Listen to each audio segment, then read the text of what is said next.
본 방송에서 제공하는 투자 정보는 투자 판단에 대한 조언입니다. 방송에서 제공하는 주식의 가치, 가격 상승 및 하락에 대해서는 방송사에서 보장하지 않습니다. 시청자 여러분 안녕하십니까? 깊이 있는 인사이트로 여러분들의 투자를 잘 이끌겠습니다. 저는 강관호입니다. 저는 이혜은입니다.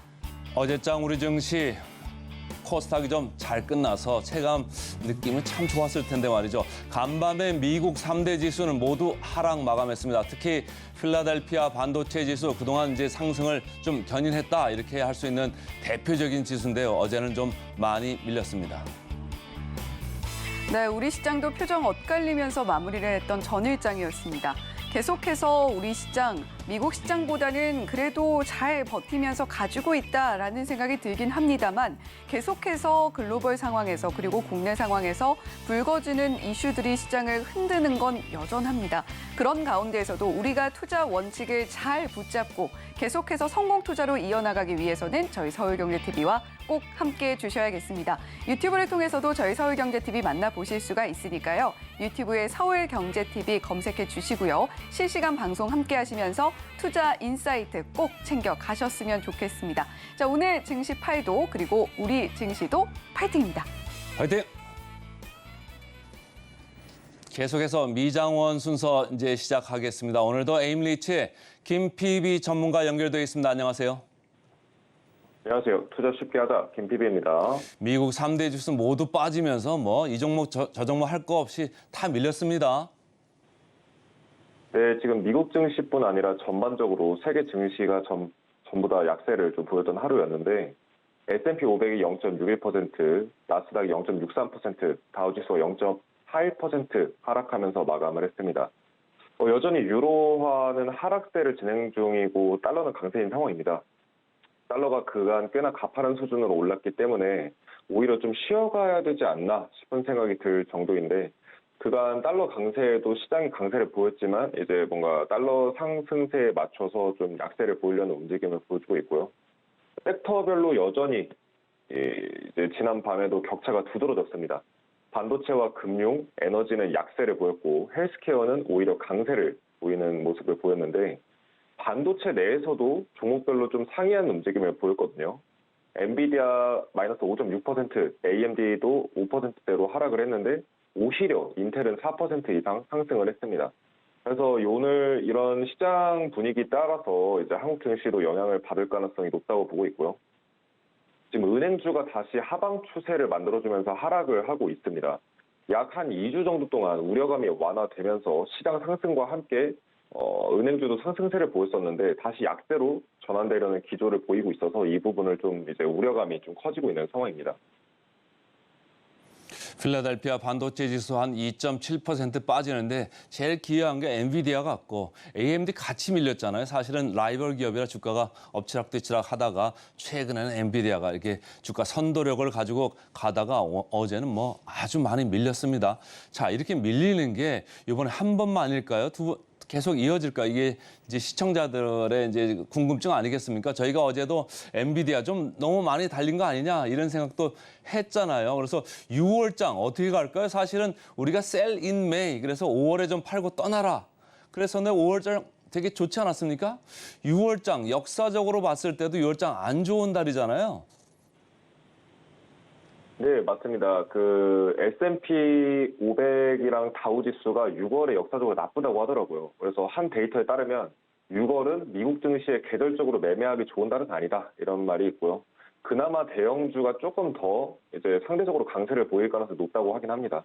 근데 지금 필라델피아 반도체 지수도 그렇고 반도체도 그렇고 상당히 좀 조정을 많이 받았는데 이게 대형주라고는 볼 수 없을 정도의 좀 변동성을 보여주고 있습니다. 그만큼 많은 사람들이 이 시장에 참여하고 있고 그다음에 엔비디아의 콜옵션이 지금 역사상 최고치 수준을 기록하고 있어서 많은 사람들이 옵션 거래로 이제 투자에 참여하다 보니까 아무래도 변동성이 많이 커지지 않았었나 싶고요.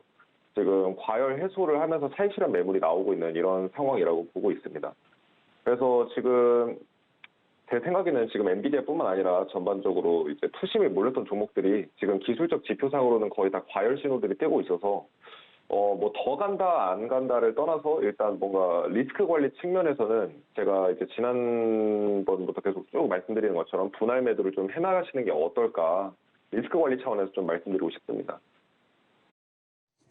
그러게 말이죠. 지금 중소형주도 아니고 시총이 뭐 1조 달러가 이게 되는 엔비디아 같은 회사가 뭐 하루 이렇게 5% 이렇게 넘게 빠지고 그러니까 말이죠. 너무 변동성이 심해서 조금 현기증이 날 정도인데 최근에 나온 뉴스 보니까 미국 소비자들이 쓸 수 있는 그 현금 여력이 좀 지금 고갈되고 있다 이런 뉴스도 있어요. 과거에 이제 미국 정부에서 코로나 터지고 하면서 많이 줬었잖아요. 돈들을 막 억지로 안기고 그랬었는데 그 돈들도 이제 저금해놨다는 것에서 야금야금 이렇게 쓰면서 좀 없어졌나요? 어떻습니까? 맞습니다. 이거는 제가 주로 계속해서 집중해서 보고 있었던 지표 중에 하나인데요. 최신의 업데이트된 데이터에 따르면 이미 팬데믹 이후에 초과 저축된 금액이 76%가 고갈됐다. 이런 데이터가 확인이 됐습니다. 그래서 잉여 저축이 소진되면서 소비가 점차 둔화세로 갈 수 있고 당연히 소비가 줄어들면 기업들의 매출도 줄어들지 않습니까? 그래서 저도 이런 자료들에 대해서 시각을 동일시하고 있는 상황이고 저도 여름에서 가을이 1차 정도 고비가 되지 않을까 이런 식으로 지금 계속해서 뭐 유튜브나 이렇게 공식적인 자리에서 좀 매체에서 말씀드려오고 있습니다. 전체적으로 오늘은 좀 부정적인 톤으로 계속 말씀을 드리고 있는 가운데 지금 금리 인상 가능성 이거에 대해서 어제도 저희가 얘기를 했잖아요. 어제 우리가 얘기할 때는 60% 중반했는데 이게 뭐 하루 만에 거의 26%대로 급락을 했어요. 이게 뭐 어떻게 되는 겁니까? 그러니까 이게 뭐 세계 증시가 무슨 그 민코인이나 뭐 소형주처럼 이렇게 움직일 정도로 되게 지금 변동성이 굉장히 많이 심합니다. 그만큼 이제 투기 자금들이 많이 이 시장에 들어왔기 때문에 그렇고 이 지금 상승 확률이 금리 상승 확률이 26.4%대까지 이제 줄어들었고 유지될 확률 금리가 이제 인상이 중단되고 어느 정도 유지가 되는 추세로 변환될 확률 70%대까지 이제 지금 높아진 상황이거든요. 지금 부채 한도 문제가 해결이 되면 유동성이 급격하게 줄어들 수 있다 이런 전망들이 나오고 있습니다. 왜냐하면 이제 부채 한도 문제가 해결되면서 이제 국채를 대량으로 발행할 건데 그게 1조 달러 정도 규모거든요. 근데 1조 달러 정도 규모면 이번에 은행 부도 위기에서 풀었던 돈들을 다 회수하는 정도의 수준입니다. 그래서 시장의 유동성이 급격하게 줄어들 수가 있고 이는 금리를 인상한 것과도 같은 효과이기 때문에 채권 시장에서는 금리가 동결될 거다. 이런 식으로 좀 전망을 하고 있는데다가 최근에 또 이제 필라델피아 연준 총재가 나와서 금리 인상 멈춰야 된다. 그리고 좀 이제 금리 인상을 더 이상 할 필요가 없다. 이런 식으로 이제 발언을 하면서 금리 인상 가능성도 대폭 감소하고 있는 이런 상황입니다. 자, 부정적인 이제 톤을 계속 말씀을 드렸는데 하나 좀 긍정적인 쪽으로 좀 보자면은 마이크로소프트 이쪽에 대해서 어느 그 증권사가 좀 목표 주가를 올렸어요. 목표 주가를 지금 348불에서 400불로 이렇게 올리면서 업사이드 그러니까 주가가 올라갈 룸이 한 20% 남은 거 아니냐 이렇게 크게 좀 외쳤는데 어떻습니까? 파이퍼 샌들러라고 굉장히 유명한 저도 파이퍼 샌들러 자료를 많이 참고하는데요. 여기서 이제 마이크로소프트 주식이 20% 이상 상승할 거다 이런 전망을 내보이면서 사람들이 좀 이제 관심을 갖고 있습니다. 근데 이게 왜 그러냐면 AI 테마가 지금 마이크로소프트에 엮여 있잖아요. 근데 마이크로소프트 쪽의 개발자 컨퍼런스 등에서 이제 낙관적인 전망을 확인을 했고, 그다음에 AI에 대한 수혜로 매출 비중이 더 확대될 거다 이렇게 지금 전망을 하면서 마이크로소프트 주식이 20% 이상 급등할 거라고 보고 있습니다.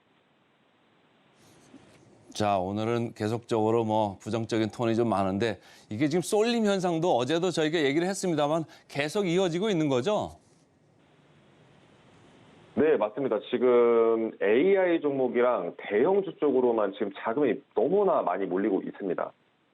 지금 보여드리는 자료는 S&P 500 지수에서 이제 성과를 이긴 종목의 비중을 보여주는 자료인데 이게 20년 만에 최저 수준을 기록을 했습니다. 근데 이게 제가 정말 중요해서 여러 번 강조해드리고 싶은데 지금 100종목 중에 80종목이 S&P 500 지수보다 성과를 못 내고 있습니다.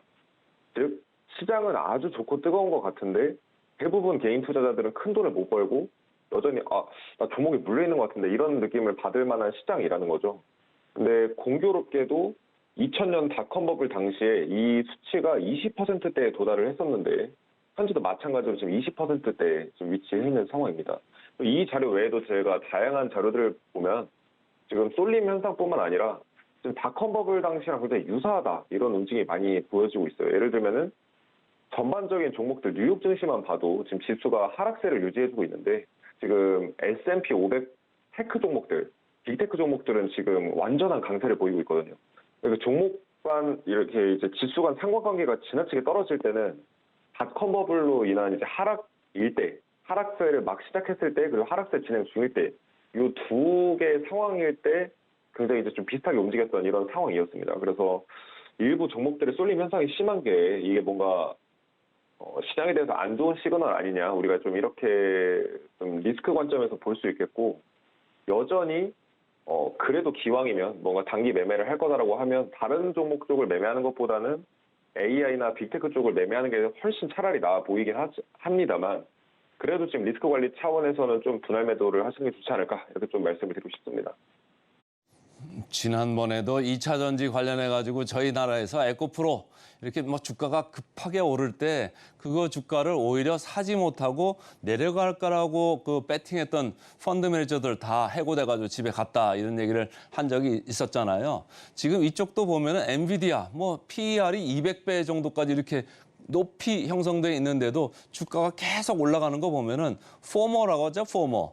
Fear of missing out. 나만 뒤처지면 안 된다. 그러니까 펀드 매니저들이 뭐 블랙락에서 예를 들어서 샀다 그러면은 다른 펀드들도 막 따라서 경쟁적으로 막 집어넣다 보니까 뭐 가격 불문, 밸류 불문 이렇게 막 사는 현상이 좀 있는 거 아니냐. 좀 위험하게 좀 보이는데 어쨌든 살고 보자 좀 그런 생각을 많이 하는 것 같고요. 자, 코인 시장으로 좀 넘어가 볼까요? 코인 시장 업데이트 어떻습니까?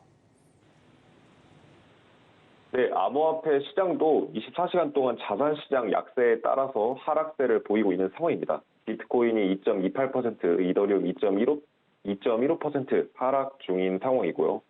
수급이 많이 몰리고 있는 리플 같은 경우에는 0.67%로 적은 약보합세를 보이면서 하락 방어율을 굉장히 잘 해주고 있습니다. 그리고 나머지는 1%에서 2% 수준의 하락세를 보이고 있습니다.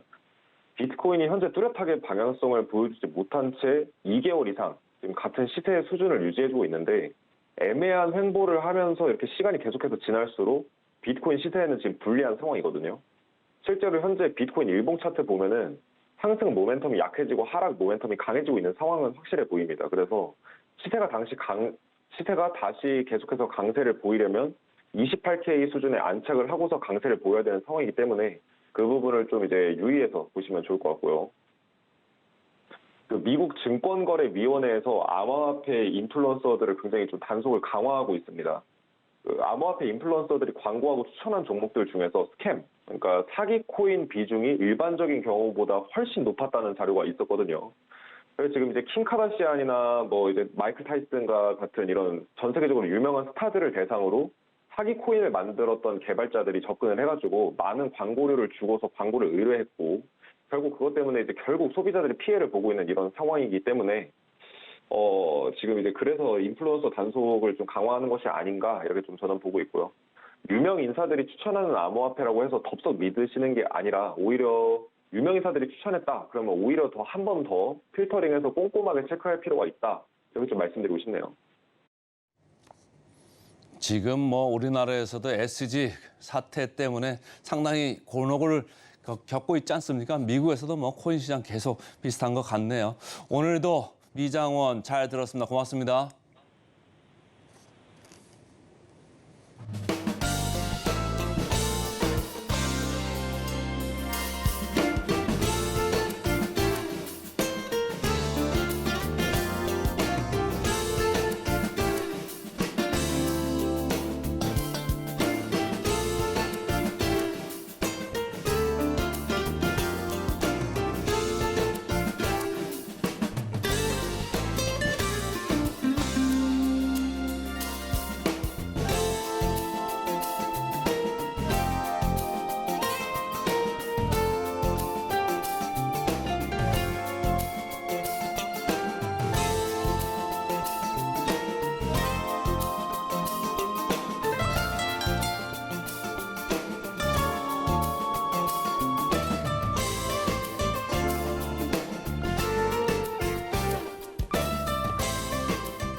네, 6월의 첫 거래일입니다. 오늘도 역시 전문가의 시선으로 어떤 뉴스 분석해 볼지 하나하나 꼼꼼히 뜯어보는 시간이죠. 오늘의 일면 헤드라인 시작해 보도록 하겠습니다. 자, 오늘도 지난주에 이어서 헤르메스탁의 김시은 팀장님과 함께합니다. 팀장님 어서 오세요. 네, 안녕하세요. 네, 팀장님 오늘도 우리 서울경제TV 증시 8 시청자 여러분들을 위해서 헤드라인 선정해 오셨다고 들었는데 어떤 헤드라인 가지고 오셨을지 화면 통해서 확인해 보시죠. 네, 오늘의 헤드라인입니다. 시장 확대 전망 대규모 투자. OLED 관련주 전성시대 올까라는 헤드라인입니다. 이 전성시대라는 키워드에 좀 집중을 하게 되는데 자, 오늘 헤드라인 간단하게 요약 먼저 들어볼까요?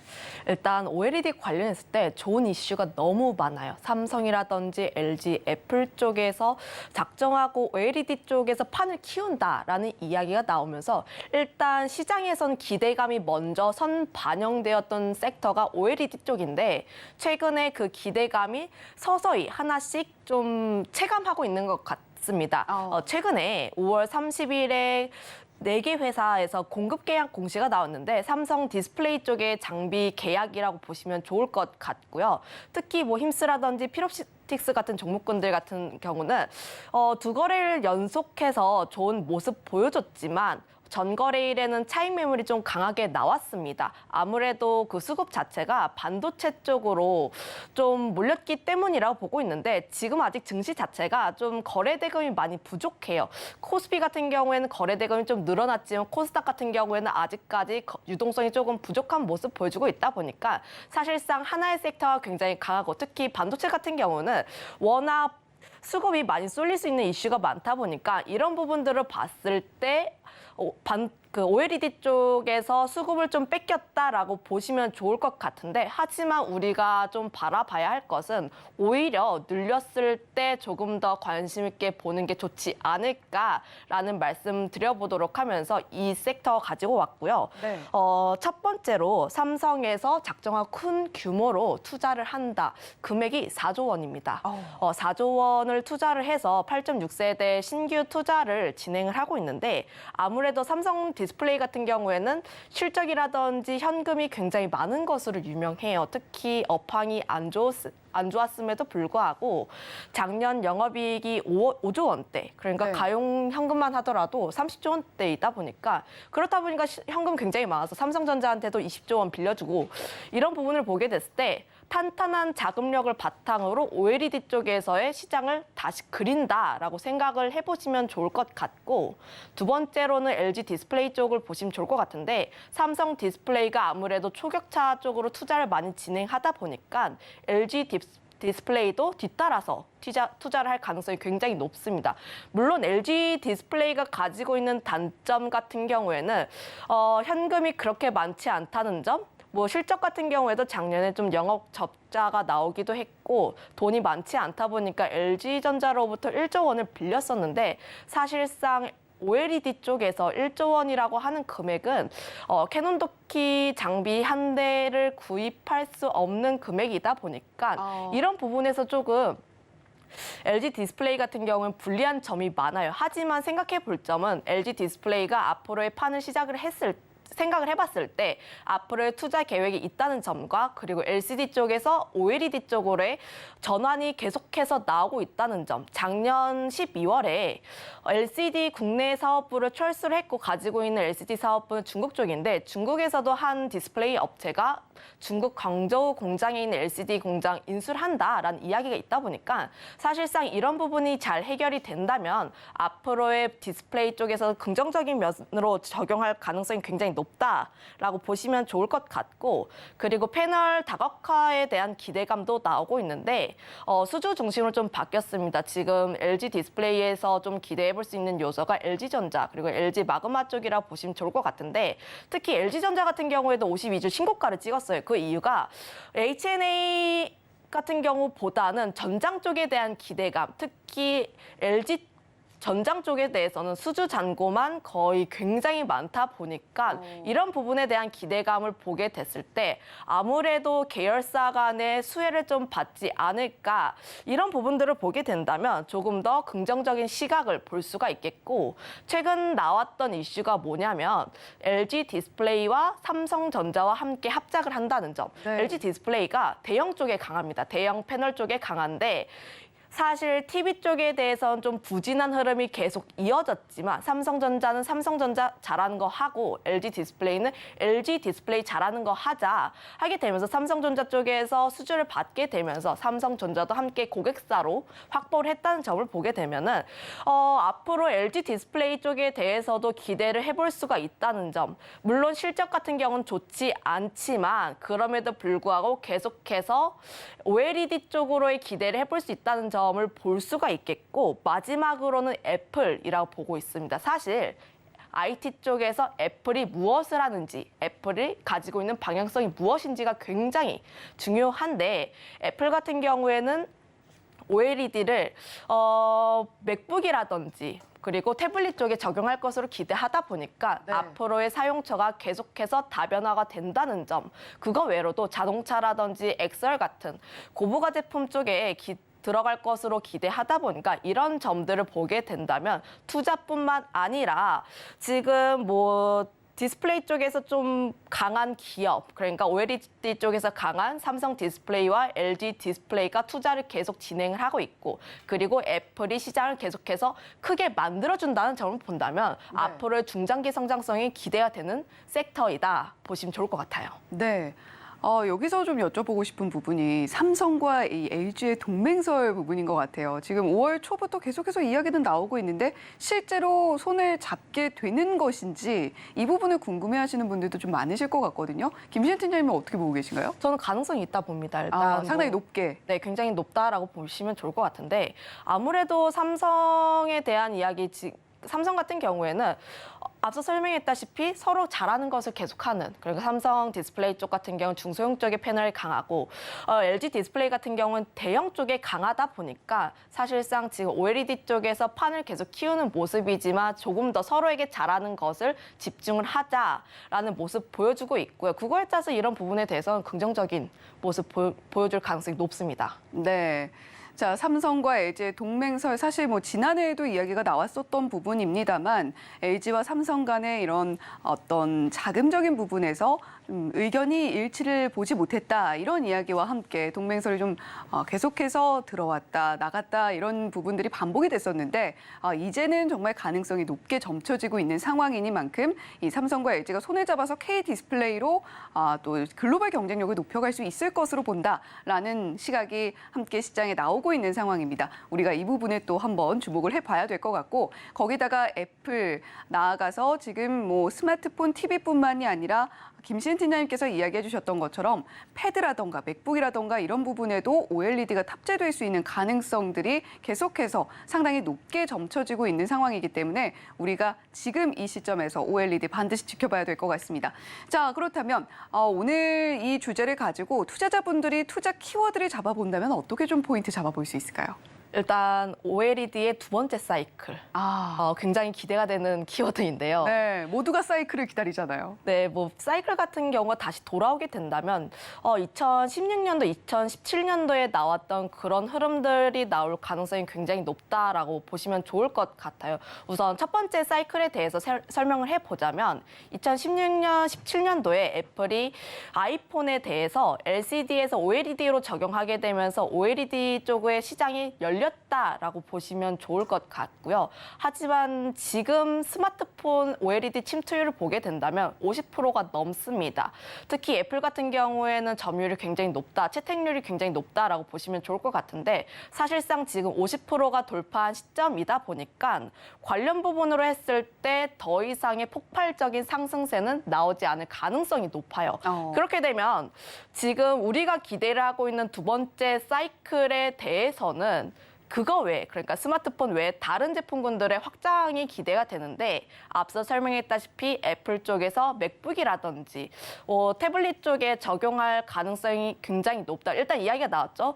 23년, 24년부터 탑재할 예정이라고 하다 보니까 지금 보시면 판매 대수가 계속 늘어나고 있습니다. 그러네요. 특히 23년부터 조금씩 늘어났다가 24년부터는 폭발적으로 늘어난다라고 보시면 좋을 것 같은데 이런 부분을 보게 됐을 때 애플이 적용을 하게 되면서 앞으로 OLED 쪽에서 패널의 탑재량이 굉장히 많아진다라고 보시면 좋을 것 같고 거기다가 제품군 같은 경우에도 가격이 상승 예상이 됩니다.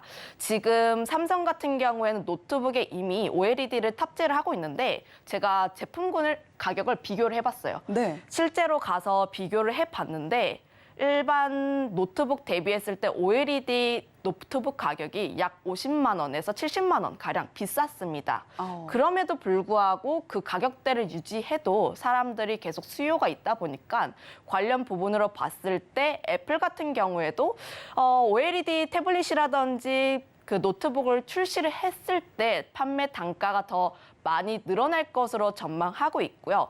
뿐만 아니라 거기 패널 자체가 굉장히 커지다 보니까 패널의 그 소재라든지 이런 부분에 대해서도 수요가 굉장히 많아질 것으로 좀 기대를 해보고 있습니다. 거기다가 가장 최근에 이제 기대를 해볼 수 있을 만한 요소가 XR 기기라고 보시면 좋을 것 같은데 네.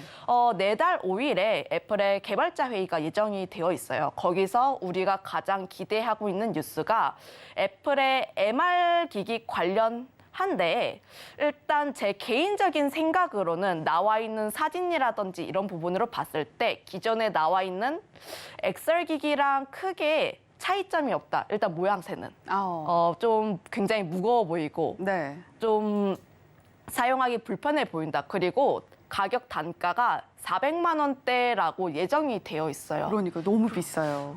그렇게 되면은 XR 기기라든지 이런 거를 많이 사용하는 층이 뭐 Z세대라든지 알파 세대 이런 쪽이 될 것 같은데 아무래도 메타버스 쪽에 조금 더 친숙하다 보니까 이런 부분을 보게 됐을 때 과연 이런 젊은 층들이 고가의 제품을 살 수 있을까 의구심이 들긴 해요. 의구심이 들다 보니까 사실상 출하량 자체는 그렇게 많지 않을 것으로 예상을 하고 있는데 그럼에도 불구하고 이걸 계속해서 봐야 하는 이유가 일단 애플이 XR 기기를 출시를 하게 되면서 다시 한번 XR 기기 쪽으로의 좀 전환점이 되지 않을까라고 기대를 하고 있는 게 기존의 XR 기기는 LCD로 적용을 했습니다. 아무래도 판매 단가라든지 좀 그런 부분을 고려를 해야 하다 보니까 네. 저가 제품을 사용할 수밖에 없는데 지금 XR 기기 출시를 하고 앞으로 시장이 계속해서 확대된다고 기대하는 이유가 아무래도 메타버스 때문이라고 보고 있는데 메타버스 같은 경우에도 좀 용어를 보면은 가상 세계에서도 생동감 있는 현실이잖아요. 그러면은 생동감 있는 현실을 구현을 하기 위해서는 올레도스를 사용할 수밖에 없습니다. 올레도스를 사용할 수밖에 없고 이런 부분들을 보게 됐을 때 앞으로의 적용처가 계속해서 OLED 쪽으로 확대가 될 수밖에 없다라고 보시면 좋을 것 같고 지금 애플뿐만 아니라 소닉이라든지 구글이라든지 삼성 굉장히 다양한 빅테크 기업들도 XR 기기에 계속해서 뛰어들다 보니까 이 시장 자체가 커진다고 보면은 관련했을 때 올레도스 쪽은 보다 더 수혜를 받을 수밖에 없지 않을까라고 생각하고 있습니다. 지금 수요처가 굉장히 다변화가 되면서 이런 부분들로 인해서 Q단이 계속해서 커질 가능성이 굉장히 높다라고 보시면 좋을 것 같은데 시장이 성장을 하기 위해서는 Q뿐만 아니라 P도 좀 생각해 볼 필요가 있어요. 왜냐하면 기업들의 실적이라든지 이런 부분들을 좀 고려를 해봐야 하다 보니까 네. 그런데 P가 좋아지기 위해서는 디스플레이 쪽이 좀 특화될 가능성이 높아야 합니다. 특화가 되어야 하는데 대표적으로 전장 쪽이라고 보시면 좋을 것 같아요. 아무래도 전장 쪽 디스플레이 같은 경우에는 각 자동차마다 만들 수 있는 디스플레이, 그러니까 모양이 다르잖아요. 네. 특히 최근 들어서 보면은 자동차 디스플레이가 앞에 굉장히 넓습니다. 앞에 굉장히 넓다 보니까 사실상 지금 옛날 자동차 같은 경우에는 운전자의 앞에만 디스플레이가 있었다면 운전자 앞에 디스플레이뿐만 아니라 내비게이션 그리고 조수석 앞 디스플레이까지도 한꺼번에 연결되다 보니까 패널 자체가 굉장히 커질 수밖에 없고 네. 그리고 좀 마치 풀스크린을 연상케 하더라고요. 네, 그리고 앞으로 좀 미래차로 나아가게 된다면 앞뿐만 아니라 뭐 뒷좌석도 넣을 수도 있고 하다 보니까 굉장히 커질 수가 있는 거죠. 이런 부분에 대해서 기대를 해본다면 앞으로의 연평균 성장률도 기대를 해볼 수가 있는데 아직까지 OLED 디스플레이의 침투율은 1%밖에 되지 않는다고 합니다. 이런 부분을 보게 된다면 앞으로의 자동차, 전기차에 대해서 성장성만 기대할 뿐만 아니라 디스플레이 쪽에 대해서도 기대해 볼 만한 요소가 된다는 점 한번 체크해 보시면 좋을 것 같고 그거에 따라서 지금 완성차 쪽에서 OLED를 채택하는 경우가 많아지고 있습니다. 현대차와 삼성 디스플레이가 이제 함께 손을 잡아서 25년부터 삼성 디스플레이가 좀 나온다라고 하다 보니까 이런 부분에 대한 기대감도 나오고 있고 LG 디스플레이 같은 경우에는 아직 뭐 현대차와 이야기는 없지만 LG 마그마라든지 LG전자 쪽에 뭐 유럽이라든지 미국 쪽 고객사를 통해서 앞으로 이런 쪽에 대해서도 공략이 가능하다는 점을 보면은 사실상 P에 대해서도 좀 기대를 해볼 수 있지 않을까라고 전망을 하고 있습니다. 거기다가 조금 더 덧붙이게 된다면 네. P에 대해서도 조금 생각을 해볼 수가 있는데 이거는 시장의 성장에 폭발적인 건 아니고 조금 부가적인 요소, 그러니까 우리나라 기업에 한해서 조금 부가적인 요소가 될 것 같은데 정부 쪽에서도 디스플레이에 62조 원을 투자를 하고 있어요. 아무래도 LCD 쪽의 강세였는데 우리나라가 좀 LCD 같은 경우에는 중국 쪽의 저가 공세라든지 이런 부분에 밀리게 되면서 1위 자리를 중국 쪽에 뺏겼는데 정부가 디스플레이 1위를 탈환을 하겠다 목표하게 되면서 이런 부분을 좀 보게 된다면 앞으로 세액공제라든지 뭐 투자라든지 이런 부분을 보게 됐을 때 아무래도 좀 판매량이 많아지면 많아질수록 그리고 정부에서 지원하는 게 많아질수록 단가가 조금 그러니까 생산 단가가 조금 낮아질 가능성이 높다라고 보시면 좋을 것 같아요. 이런 부분을 보게 됐을 때 정부의 지원까지 함께 오게 된다면 보다 더 우리나라 기업 그러니까 OLED 쪽에서 특화가 된 우리나라 두 뭐 디스플레이 업종에 조금 더 수혜가 되지 않을까 그렇게 생각하고 있습니다.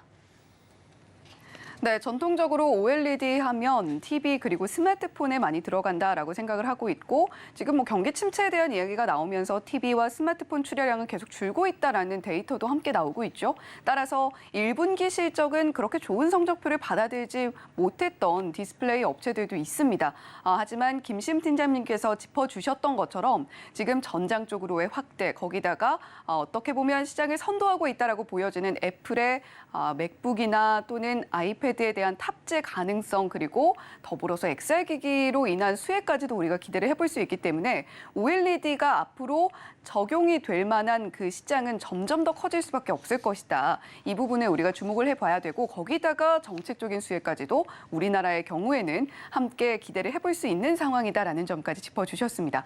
자, 그렇다면 저희가 이 뉴스를 통해서 그리고 김신 팀장님께서 짚어주신 이 투자 키워드를 통해서 또 저희가 종목들을 또 선정을 해봐야 될 텐데 수혜 볼 수 있는 업종, 종목들 어떤 게 있을까요?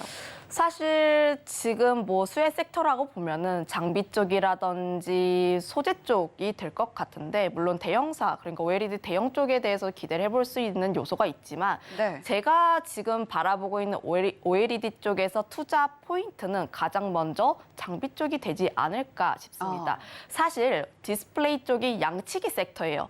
좋아진다 했는데 실적 같은 경우에는 좀 부진한 기업들이 굉장히 많다 보니까 실적에 대한 기대감이 먼저 반영될 것 같은 섹터를 보시는 게 좋을 것 같다는 말씀 드려보도록 하겠고 그렇게 됐을 때 지금 뭐 하반기에 대한 투자라든지 뭐 신제품에 대한 출시 뭐 이런 것들로 봤을 때 조금 더 관심 있게 볼 만한 요소가 장비 쪽이다. 그 이유가 삼성 디스플레이 쪽에서 4조 원 투자를 하고 있고 지금 실제로 발주를 받은 장비사가 있다 보니까 실질적으로 투자를 했을 때 가장 먼저 부각이 될 만한 섹터가 장비 쪽이다 보니까 장비 쪽에서 조금 더 관심 있게 보시면 좋을 것 같고 두 번째로는 소재입니다. 장비보다는 사실 소재 쪽을 조금 더 좋아하긴 하는데 장비가 먼저 지금 투자 사이클 쪽으로 봤을 때 장비가 먼저 움직인다면 시장의 확대 관점으로 봤을 때는 소재 쪽이 조금 더 유리하다는 생각을 하고 있는데 아무래도 OLED의 Q가 증가하게 되면은 그 안에 들어가는 소재가 많아집니다. 2차 전지 쪽을 좀 생각을 해보시면 좋을 것 같은데 2차 전지 배터리가 늘어나면은 소재 쪽이 가장 크게 수혜를 받을 가능성이 높다 보니까 에코프로를 비롯해서 양극재 쪽이 먼저 움직였잖아요. 이번 사이클에서. 이런 점들을 보게 됐을 때 시장이 다시 한번 사이클을 타게 되고 OLED의 패널 자체가 많아지게 된다면 지금 뭐 투스택 텐덤이라든지 관련 부분으로 보게 됐을 때 유기물 소재 자체가 이전보다 약 4배에서 6배 정도 커질 가능성이 높다는 점, 그리고 노트북이라든지 태블릿 같은 경우를 보게 됐을 때 기존의 스마트폰 대비했을 때 면적이 굉장히 크다 보니까 이런 부분으로 보게 됐을 때는 소재 쪽이 중장기적으로는 유리할 가능성이 높습니다. 지금 뭐 소재 쪽으로 보게 된다면 덕산 네오록스라든지 P&H 테크 이런 종목군들이 꼽히고 있는데 기존의 덕산 네오록스가 가장 많이 언급이 되었다면 최근에 많이 언급되는 종목군들은 P&H 테크, 최근에 폼이 좋다라고 보시면 좋을 것 같고 이런 부분들을 보게 됐을 때 지금 제가 관심 있게 보고 있는 종목군 같은 경우에는 장비 쪽이라고 보시면 좋을 것 같아요. 지금 사실 이벤트적인 매매라고 보시면 좋을 것 같은데 개발자 회의 관련했을 때 MR 관련해서 마이크로 OLED 관련 기업 쪽에서 조금 더 보시면 좋을 것 같고 라운텍이라는 종목을 하나 가지고 왔습니다. 라운텍이라는 종목이 국내에서 유일하게 마이크로 디스플레이 솔루션 기업이라고 보시면 좋을 것 같고 AR 글라스라든지 뭐 주력으로 개발하고 있다 보니까 이런 이력이 있다는 점 한번 체크를 해보시면 좋을 것 같은데 주요 매출처가 마이크로 디스플레이 쪽이다 보니까 AR이라든지 이런 쪽에 대해서 굉장히 좀 수혜받을 가능성이 높다는 점, 그리고 차트를 한번 보시면 계속해서 꾸준하게 올라오는 기업입니다. 그러네요. 지난 4월 중순쯤에 OLED 쪽에서 좀 낙폭이 과하게 나왔었는데 그럼에도 불구하고 라운텍 같은 경우에는 저점을 계속해서 받아주면서, 그러니까 20선에서 지지가 계속 나오면서 올라가는 종목이고요. 지금 12,000원대를 중심으로 했을 때 계속 지지가 나오고 있고 지금 20일 이평선 닫고 있다 보니까 지금 MR 관련한 이벤트가 나왔을 때 추가적인 상승 가능성이 있다는 점 한번 체크해 보시면 좋을 것 같습니다. 그리고 선익 시스템이라는 종목 가지고 왔는데 증착기 기업입니다. 사실 지금 뭐 OLED 관련 패널을 봤을 때 공정을 봤을 때 증착 기업이 굉장히 중요하다라고 보시면 좋을 것 같고 특히 LG 쪽에 대해서 수혜 가능성이 굉장히 높다는 점 한번 체크해 보시면 좋을 것 같은데 앞서 설명했다시피 캐논도키의 증착기가 약 1조 원이 넘습니다. 1조 뭐 8천억 정도 하다 보니까 이런 부분으로 보게 됐을 때 증착기에서 조금 더 가격대가 낮은 약 40% 정도 낮다 보니까 이런 부분으로 보게 됐을 때 자금력이 그렇게까지 탄탄하지 못한 LG 디스플레이가 선익 시스템의 증착기를 사용할 가능성이 높다는 점, 그리고 애플도 선익 시스템의 증착기를 사용해도 된다라고 오케이 사인 떨어졌다 보니까 사실상 애플 쪽에 대한 수혜를 선익 시스템이 온전히 받을 가능성이 높다라고 보시면 좋을 것 같다는 말씀 드려보도록 하겠고요. 지금 선익 시스템도 비슷한 차트 흐름 보여주고 있습니다. 조금 넓게 가지고 왔는데 저점을 계속해서 그리면서 올라와 주고 있고 물론 38,000원대에서 매물대가 강하게 형성이 되고 있고 이 라인대를 뚫지 못하는 모습 나와주고 있지만 지금 저점 계속해서 올라와 주고 있는 모습, 그리고 플러스적인 요소로 실적만 다시 한번 좋아지게 된다면 이 라인대 강하게 뚫고 올라갈 가능성이 있다 보니까 사실상 저는 선익 시스템 같은 경우에는 단기적으로도 좋지만 중장기적으로, 그러니까 OLED 쪽에서 시장 확대 관점으로 봤을 때 선익 시스템은 가장 먼저 봐도 좋은 종목이다, 이렇게 설명드리겠습니다. 네, OLED 수혜 볼 수 있는 섹터로는 장비도 있겠고 소재도 있겠고 대형주도 있겠는데 그중에서도 김시은 팀장님께서는 장비 쪽을 제일 먼저 봤으면 좋겠다. 그런 관점에서 라온텍과 선익시스템 이야기를 해주셨습니다. 자, 오늘 OLED 시장 앞으로 정말 이젠 양치기 소년이 아니라 정말로 실적으로 보여주고 또 주가로 보여줄 수 있는 날을 기대를 해보면서 오늘의 일면 헤드라인 김시은 팀장님과 함께했습니다. 오늘 말씀 고맙습니다.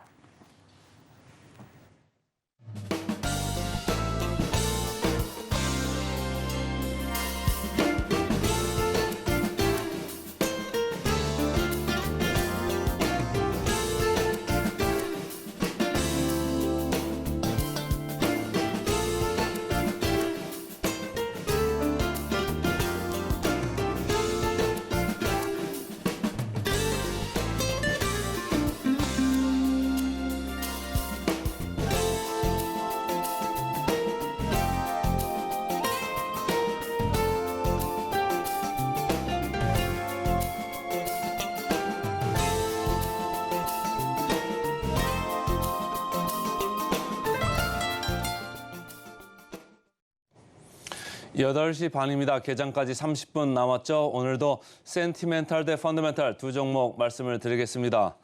자, 센티멘탈로는 오늘은 게임주 가져왔습니다. 펄어비스 게임주고요. 펀더멘탈로 넥스틴 이렇게 두 종목 말씀드리겠습니다.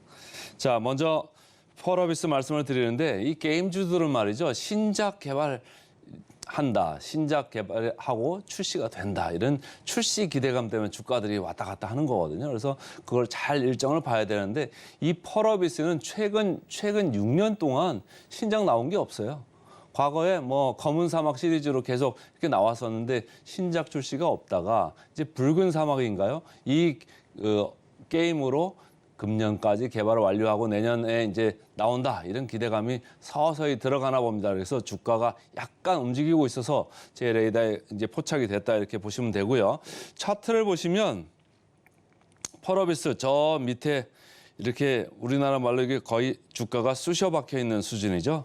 거의 이렇게 쑤셔 박혀 있다가 최근에 약간 이제 올라오는 그런 느낌이 있습니다. 위메이드 네오이즈가 지금은 아주 게임주 중에서는 그나마 양호하고 그다음에 컴투스 홀딩스 이 순위인데 펄어비스는 아직도 제일 밑에 있습니다. 이렇게 제일 밑에 있는 주식의 단점은 뭐 재미가 없다는 거죠. 근데 또 그 이면 장점으로 보면은 그래? 그럼 그냥 떨어질 게 별로 없구나. 여기서 이렇게 옆으로 계속 횡보를 했기 때문에 여기서 사도 뭐 크게 밀릴 건 없겠네. 이런 생각을 하실 수 있는 거죠.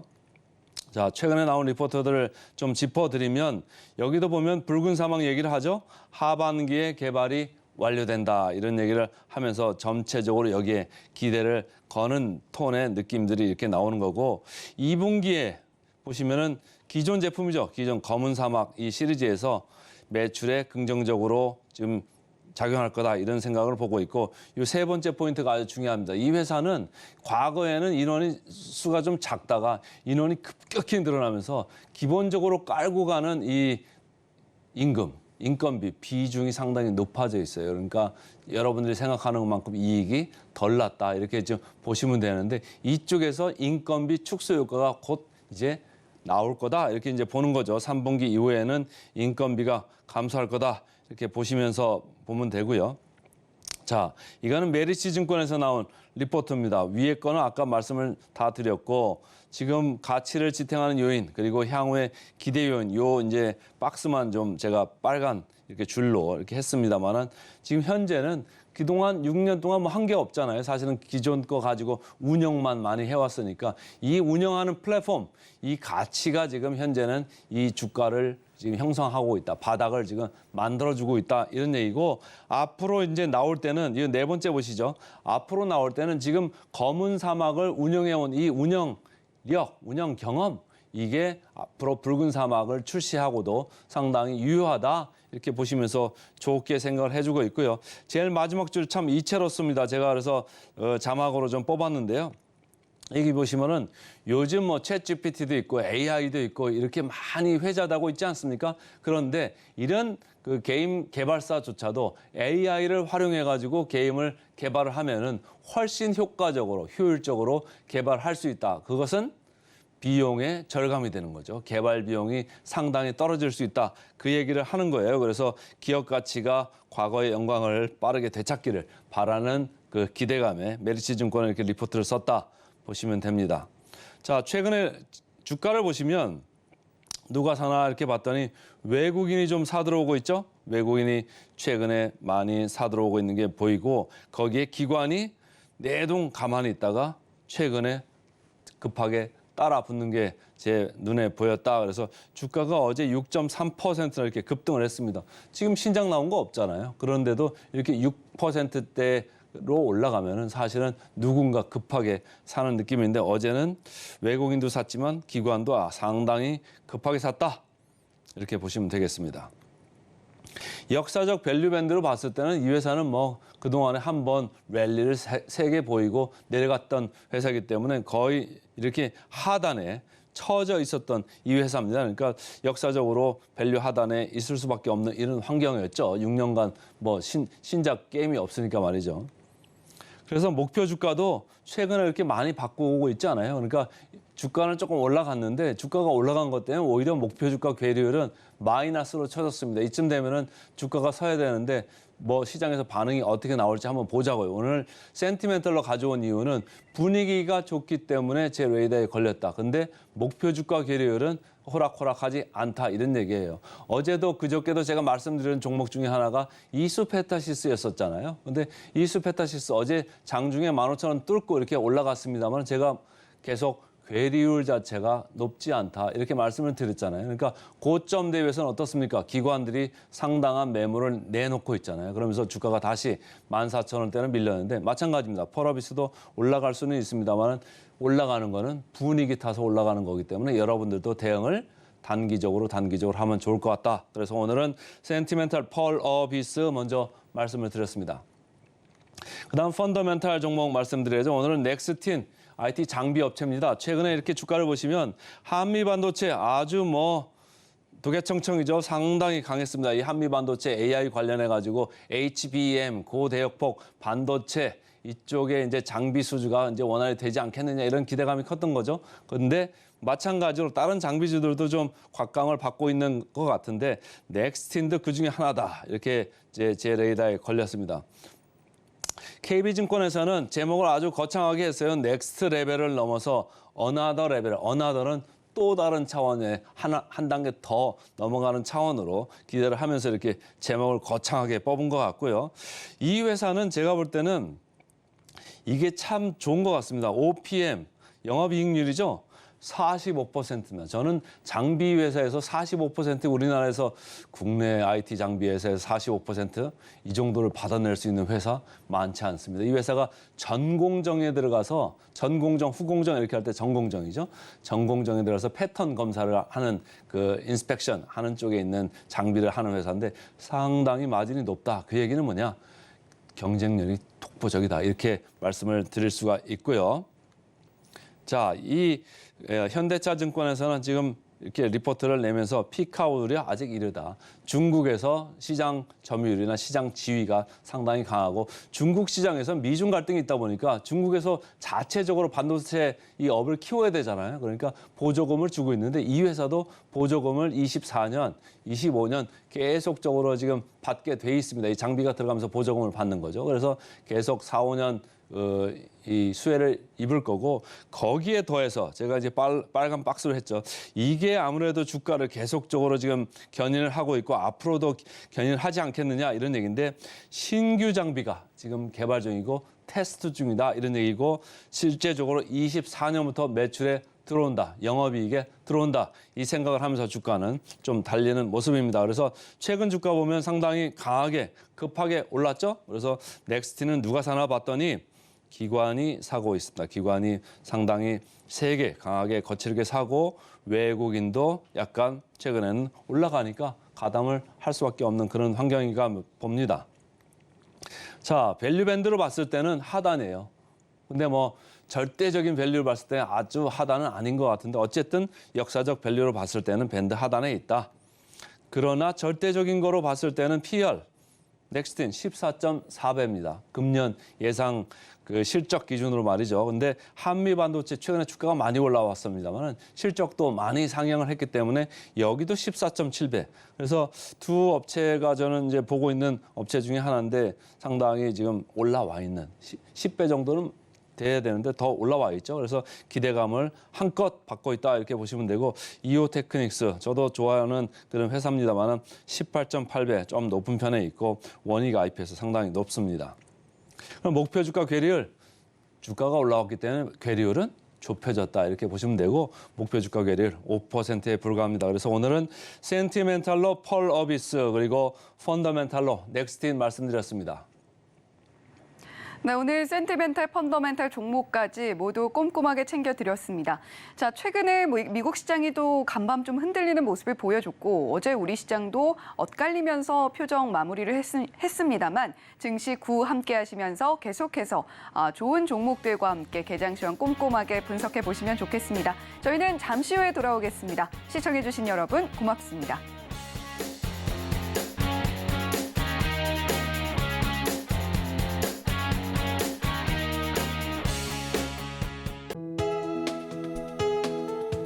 본 방송에서 제공하는 투자 정보는 투자 판단에 대한 조언입니다. 방송에서 제공하는 주식의 가치, 가격 상승 및 하락에 대해서는 방송사에서 보장하지 않습니다.